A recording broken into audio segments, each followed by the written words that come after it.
एक बालक ने भगवान शिव को ही पेड़ के साथ रस्सी से बांध लिया। आखिर क्यों?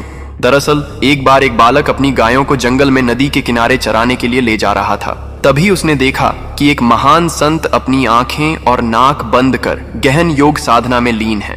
बालक थोड़ी देर तक संत को बड़े ध्यान से देखता रहा। कुछ समय बाद उससे रहा नहीं गया और उसने उत्सुकता से संत से पूछ ही लिया कि वे यह सब साधना क्यों कर रहे हैं। संत ने जवाब दिया, मैं भगवान शिव के दर्शन प्राप्त करने के लिए यह साधना कर रहा हूँ।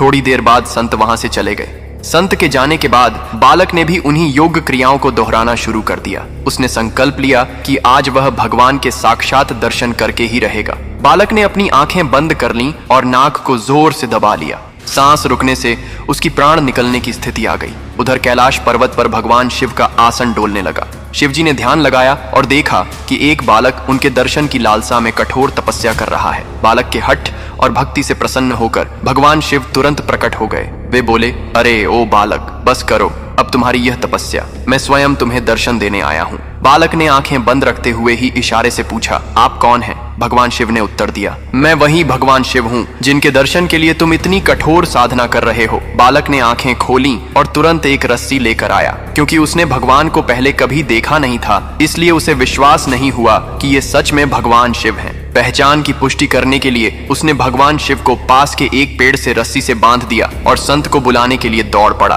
वह संत दौड़ते हुए वहां आए, लेकिन उन्हें वहां कोई दिखाई नहीं दिया। उन्होंने बालक से कहा, मुझे तो भगवान कहीं नहीं दिख रहे। तब बालक ने भगवान शिव से पूछा, प्रभु, यदि आप सच में भगवान शिव हैं तो संत को दिखाई क्यों नहीं दे रहे? भगवान शिव मुस्कुराए और बोले, जो भक्त बिना किसी छल कपट के निष्कलंक और सच्चे मन से मुझे याद करता है, मैं उसे अवश्य दर्शन देता हूँ। तुमने बाल हठ और निश्चल श्रद्धा से मेरी आराधना की, अपने प्राणों की भी परवाह नहीं की, इसलिए मुझे कैलाश से मृत्यु लोक में आकर तुम्हें दर्शन देने पड़े। लेकिन यह संत अभी भी पूर्ण शुद्ध भाव से नहीं साधना कर रहे हैं। वे रोज क्रिया तो करते हैं, लेकिन उनके मन में अभी भी भटकाव और स्वार्थ है। इसलिए मैं उन्हें दिखाई नहीं दे रहा, पर तुम्हें प्रकट रूप में दर्शन दे रहा हूँ।